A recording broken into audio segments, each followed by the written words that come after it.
설교 본문을 말씀드리면서 요한복음 공부의 10번째 시간을 시작해 보도록 하겠습니다. 오늘은 요한복음 10장 14절부터 15절 이 두 개의 구절을 함께 읽어보면서 주님의 말씀을 대해 보도록 하겠습니다. 다 같이 설교 본문 요한복음 10장 14절에서 15절을 함께 읽어보겠습니다. 나는 선한 목자라. 나는 내 양을 알고 양도 나를 아는 것이 아버지께서 나를 아시고 내가 아버지를 아는 것 같으니 나는 양을 위하여 목숨을 버리노라. 아멘. 자, 저는 방금 함께 읽어본 이 요한복음 10장 14절에서 15절 말씀을 가지고 목숨을 버리는 자가 목자다, 이와 같은 제목으로 잠시 말씀을 나누면서 요한복음 공부의 10번째 시간을 이어가 보도록 하겠습니다. 제목과 관련해서 먼저 이런 말을 좀 해봐야 될 것 같은데요. 양은 목자를 위해서 목숨을 버릴 수가 없습니다. 그러나 목자는 양을 위해서 목숨을 버릴 수도 있다라는 거죠.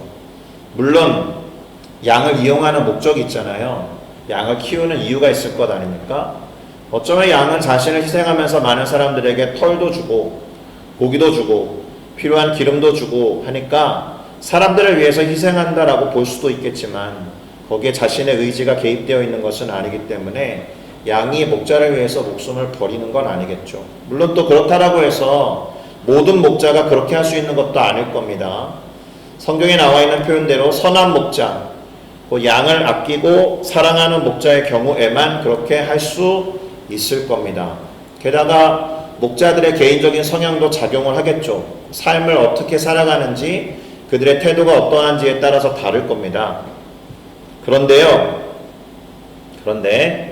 아무리 선한 목자라고 해도 양을 아끼고 사랑함으로 인해서 정말로 목숨을 버리는 목자가 현실 세계에 존재할까? 이런 생각이 들었습니다. 아니면 과거에라도 존재했을까?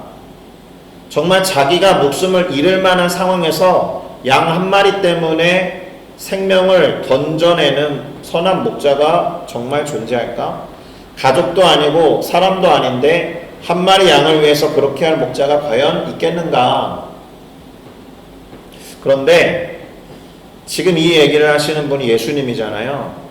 적어도 그런 사례가 존재했기 때문에, 그리고 그 당시 사람들이 그렇게 이해했기 때문에 예수님은 이와 같은 비유를 사용하신 것이 아닌가 하는 생각을 뒤집어서도 해볼 수 있겠습니다. 예수님이 의사소통의 거의 달인과 같은 분이고 비유를 통해서 많은 가르침을 주실 때는 전혀 먹히지도 않을 만한 이야기를 하시진 않았을 것 같으니까요.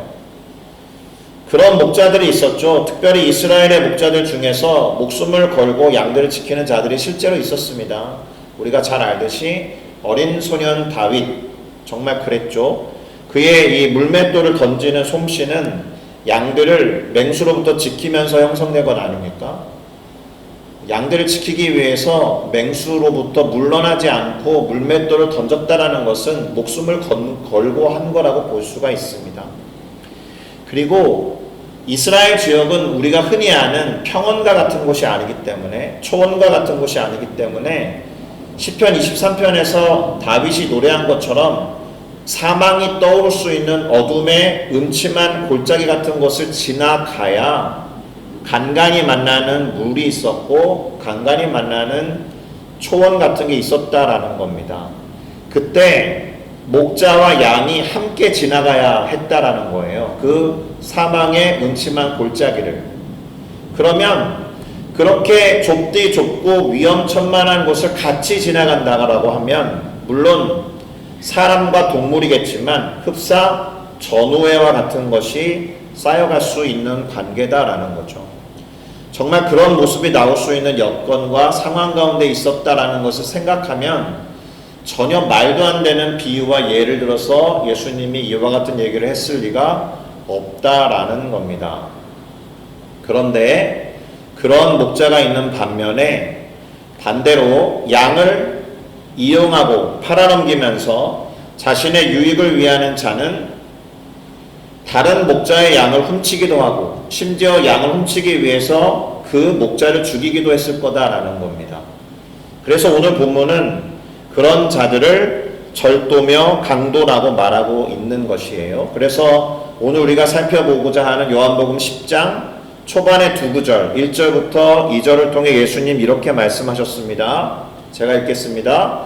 내가 진실로 진실로 너희에게 이르노니 문을 통하여 양의 우리에 들어가지 아니하고 다른 데로 넘어가는 자는 절도며 강도요 문으로 들어가는 이는 양의 목자라. 이렇게 말씀하시면서 오늘의 비유와 가르침을 시작했다라는 겁니다. 그리고 오늘 본문을 이해하기 위해서 두 축을 기억할 필요가 있는데요.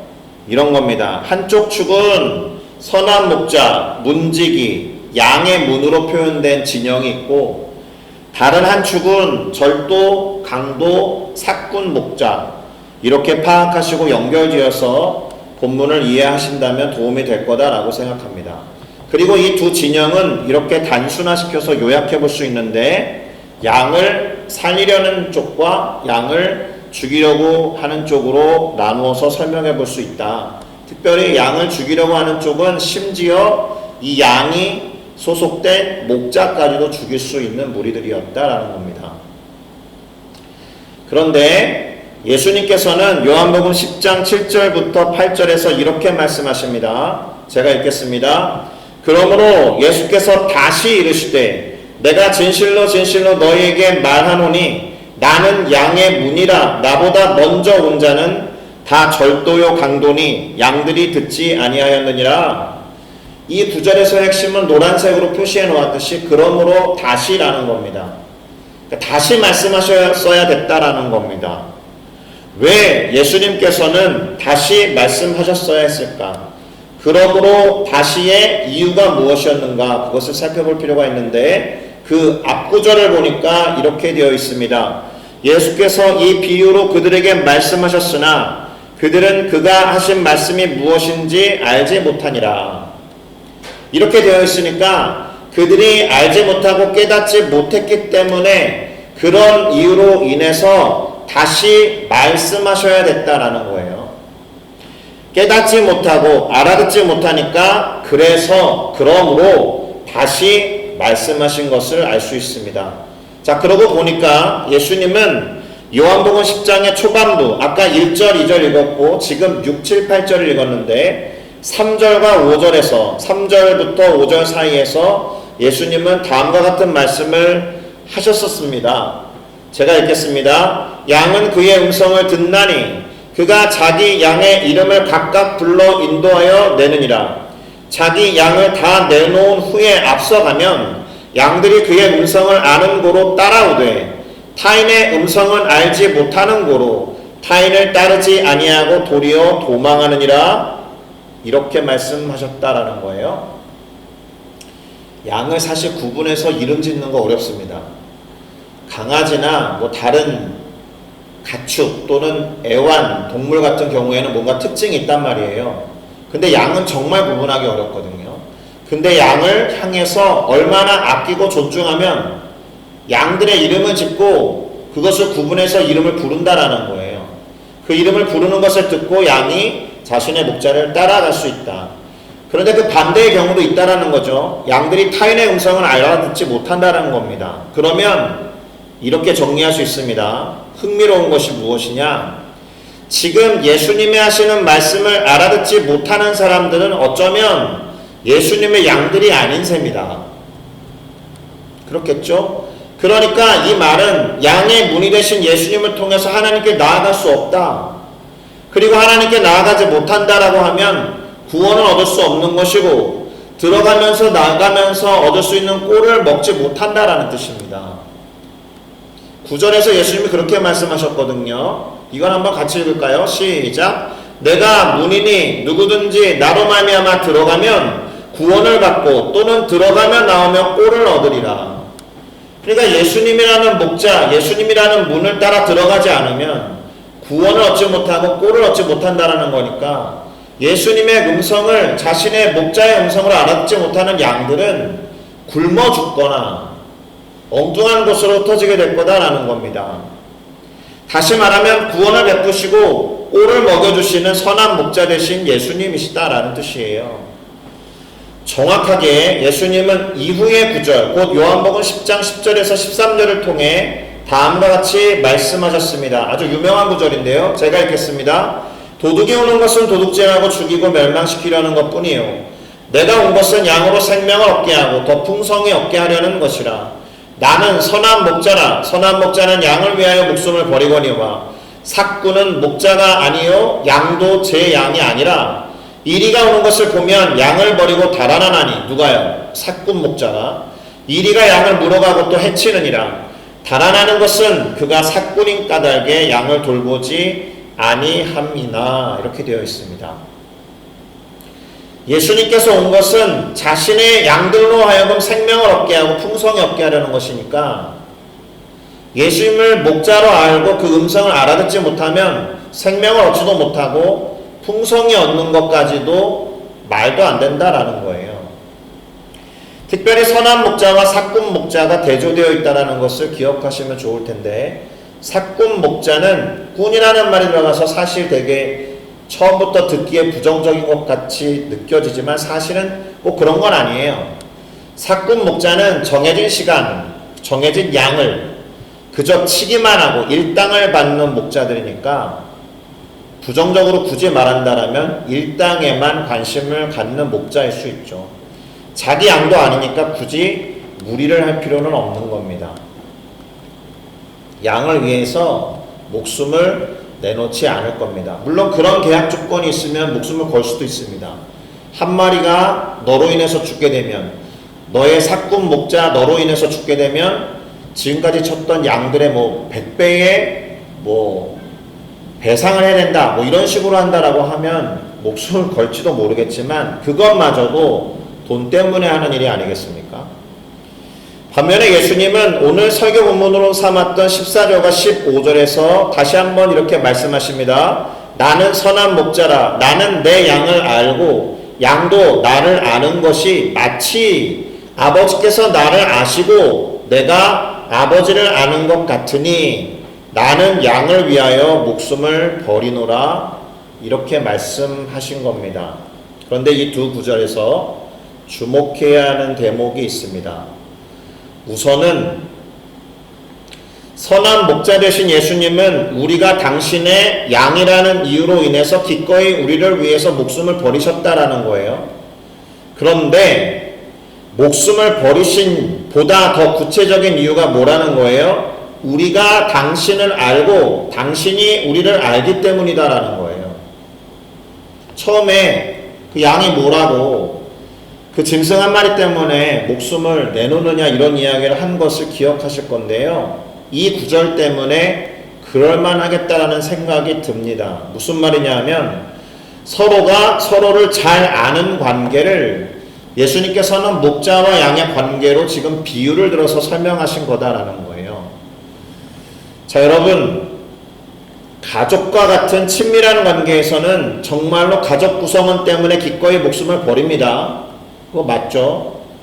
우리는 이와 같은 이야기를 실제 우리 삶의 현장에서 체험하기는 쉽지는 않겠지만 이런 소재를 다룬 어떤 영화나 드라마를 통해서 제법 많이 접할 수 있을 정도로 친밀한 관계 안에서 가족을 위해서는 기꺼이 목숨을 내놓는 경우가 있다라는 거예요. 그리고 그것은 다른 이가 목숨을 빼앗아가서 어쩔 수 없이 내가 생명을 잃었네 이게 아니라 스스로 자발적으로 그렇게 할 수 있다라는 점에서 분명한 차이가 있습니다. 실제로 예수님 그렇게 말씀하셨습니다. 오늘 본문 10장 17절에서 18절인데요. 역시나 제가 읽어보겠습니다. 내가 내 목숨을 버리는 것은 그것을 내가 다시 얻기 위함이니 이로 말미암아 아버지께서 나를 사랑하시느니라. 그 다음에 중요한데요. 이를 내게서 빼앗은 자가 있는 것이 아니라 그래서 내가 목숨을 버리는 것이 아니라 내가 스스로 버리노라. 나는 버릴 권세도 있고 다시 얻을 권세도 있으니 이 계명은 내 아버지에게서 받았노라 하시니라. 아멘. 그러니까 아버지 하나님으로부터 주신 권세와 계명을 따라서 예수님은 기꺼이 자기 결정에 따라 양들을 위해서 목숨을 내놓을 수 있다라는 겁니다. 누가 시켜서 아니다라는 거예요. 철저히 하나님과 당신의 양들을 사랑하셨기 때문에, 그 계명 때문에 그렇게 하셨다라는 겁니다. 자, 이런 말씀을 하시고는 예수님께서 수전절이라고 부르는 절기, 수전절이니까 성전을 회복한 절기입니다. 그것을 기념하는 절기에 성전 안쪽에 있었던 솔로몬의 행각에서 건의를 계셨는데, 이때 유대인들이 예수님을 애워싸고는 다음과 같이 말하면서 질문을 던져왔습니다. 당신이 언제까지나 우리의 마음을 의욕하게 하려 하느냐? 우리를 왜 이렇게 미혹만 하느냐? 당신이 그리스도라고 한다면 말해라. 정말 궁금해서 물어본 것처럼 보이지는 않습니다. 그래서 일단 예수님이 답하십니다. 지금까지 전반부에 살펴보았던 양과 목자의 비유라는 흐름을 그대로 이어서 이렇게 말씀하십니다. 예수님께서 대답하시되 내가 너희에게 말하였을 때 믿지 아니하는도다. 내가 내 아버지의 이름으로 행하는 일들이 나를 증거하는 것이거늘 너희가 내 양이 아니므로 내 음성도 듣지 않고 믿지 아니하는도다. 내 양은 내 음성을 들으며 나는 그들을 알며 그들은 나를 따르느니라. 내가 그들에게 영생을 주노니 영원히 멸망하지 아니할 것이요 또 그들을 내 손에서 빼앗을 자가 없느니라. 그들을 주신 내 아버지는 만물보다 크심에 아무도 아버지 손에서 빼앗을 수 없는데, 그렇게 말한 이유는 나와 아버지가 하나이기 때문이다. 내가 이르면 아버지도 이르는 것이고 내가 놓지 않으면 아버지도 놓지 않는 것이다 라는 것이니까, 어느 대목이 마음에 걸리십니까? 아버지와 당신이 하나다 라고 하신 대목이 걸리죠. 그래서 어떤 일이 벌어집니까? 아니나 다를까 예수님의 말을 들었던 유대인들이 돌을 들어서 예수님을 치려고 했다라는 거예요. 예수님은 내가 아버지로 말미암아 여러 가지 선한 일들을 너희에게 보여주었는데 도대체 그것들 중에서 어떤 것이 나를 돌로 치려는 이유가 되느냐라고 반문하셨습니다. 이에 유대인들이 이렇게 답하죠. 그러한 선한 일 때문이 아니라 우리가 너를 돌로 치려는 이유는 신성모독 때문에 그런 것이다. 네가 사람이면서 어떻게 자칭 하나님이다 라고 말하느냐, 이렇게 말하면서 돌로 치려고 했다라는 겁니다. 그러니까 지금 예수님을 둘러싸고 돌로 치려고 하는 유대인들은 사실 처음부터 마음을 먹은 거죠. 네가 그리스도이면 말해라. 말하는 순간 원래 돌로 치려고 했는데 예수님은 거기에 뭔가 더 살 붙여서 말씀하시니까 더 흥분한 겁니다. 이 유대인들은 예수님께서 그저 선한 사람으로서 선한 일을 한 것으로 문제를 삼지 않았지만 신성모독, 곧 하나님의 아들이라든지 하나님과 당신이 하나다라고 하든지 아니면 내가 메시아다, 내가 그리스도다라고 할 때에 죽이고자 했다는 거니까, 그리스도인인지 말해라 라고 물어본 것은 그렇게만 말하면 죽이려고 했던 의도에서 그랬다라는 것이고, 예수를 메시아로 인정하지 않고자 하는 태도였다라는 것, 그래서 기억하면 좋겠습니다. 그리고 오늘 본문을 통해서 굳이 말을 해보자면, 예수님의 비유로 설명을 굳이 해보자면 목자로서의 예수님을 인정하지 않는 양의 모습이다라는 거예요. 그러니까 나는 너의 양이 아니니까 네가 말하는 대로 움직이지 않을 거야, 이런 거잖아요. 예수라는 목자는 나의 목자가 아니다 라는 완고하고 강팍한 양의 모습이다. 그러자 예수님은 만일 내가 내 아버지의 일을 행하지 아니하거든 나를 믿지 않아도 좋다. 그러나 내가 아버지의 일을 행한다면 나를 믿지 않더라도 그 일만큼은 믿어라. 이렇게 말씀하셨습니다. 그 일이라는 게 무엇입니까? 구원을 베푸시는 일을 말해요. 그 일을 믿으면 그들이 아버지께서 예수님 안에, 예수님께서 아버지 안에 있다는 것을 깨달아 알게 될 거다라고 말씀하셨습니다. 결국에는 이게 무슨 말이냐면 아버지와 아들, 곧 하나님과 예수님이 하나라는 사실을 그 일을 통해서 알게 될 거다라는 이야기입니다. 자, 여기까지가 오늘 우리가 살펴보기로 한 요한복음 10장의 내용이 되겠습니다. 그러면 설교를 마무리해 보도록 하겠습니다. 우선 예수님은 양과 목자라는 관계를 가지고 당신이 이 땅에 오신 이유에 대해서 가르침을 주신 겁니다. 특별히 양을 위해서는 목숨을 내놓는 선한 목자라는 사실을 밝힌 거예요. 그런데 아까도 말씀드렸듯이 오늘의 핵심은 자세히 들여다봤을 때 당신이 양과 같은 백성들을 아시고 또 백성들도 당신을 알기 때문에 목숨을 내놓을 수 있는 것처럼 말씀하셨다라는 거예요. 그리고 그 비유가 뭐예요? 내가 양들을 아는 것은 또 양들이 나를 아는 것은 내가 아버지를 아는 것과 아버지가 나를 아는 것과 같다 이런 거예요. 아주 중요합니다. 양을 진정으로 사랑하고 아끼는 목자는 양을 살리기 위해서 그것도 누가 강요해서도 아니고 돈 때문에도 아니고 손해볼 것이 두려워도 아니고 기꺼이 자기를 희생한다. 왜냐하면 내가 알고 그가 나를 알기 때문에. 이미 말씀드렸듯이 실제로 이런 목자가 있는지 다소 의심스럽다는 말씀을 드렸지만 예수님이 이와 같은 비유를 했던 당시 사람들은 들으면서 알았을 거다라는 가정하에 예수님은 분명히 이 비유를 알아차릴 것이다 라고 생각하고 말씀하셨던 거예요. 그럼에도 불구하고 알아듣지 않았던 무리가 있었다라는 것은 그들이 예수님을 모르고 예수님도 그들을 사실 모르진 않을 텐데 그들이 스스로 예수님의 양 되는 것을 거부했던 이유 때문이었을 것입니다. 양은 목자를 위해서 목숨을 내놓을 수는 없지만 목자는 양을 위해서 기꺼이 목숨을 내놓을 수 있다라는 측면에서 예수님이 선한 목자다라는 것이 대단히 중요합니다. 반대로 삭군 목자가 있었다라고 말씀드렸습니다. 자신의 소유가 아니기 때문에 목숨을 걸 일이 없어요. 그러나 선한 목자는 기꺼이 그렇게 한다라고 했고 특별히 예수님이 당신의 우리들의 선한 목자이며 양을 알고 양도 당신을 안다라는 말 속에는 아버지 하나님이 당신을 아시고 당신이 아버지 하나님을 아는 것 같다라고 하셨으니까 이것을 잘 확장해 보면 가족이라는 표현을 쓸 수 있다는 거예요. 서로가 서로를 알기 위해서 서로가 서로를 알기 때문에 가족과 같은 일을 위해서 목숨을 기꺼이 내놓을 수 있다. 이게 어떻게 연결되느냐 하면 그래서 하나님을 아버지라고 불렀고 아버지 하나님으로부터 우리는 예수 그리스도와 형제 자매가 되는 것이다라는 컨셉이 비록 목자와 양이라는 다른 비유로 말씀하신 것처럼 보이지만 기꺼이 양을 위해서 목숨을 내놓는 목자가 양을 알고 양이 나를 아는 것이 아버지가 나를 알고 내가 아버지를 아는 것과 같다라는 말을 통해서 연결고리가 된다라는 것입니다. 그래서 예수 가족 이야기까지 할 수 있다.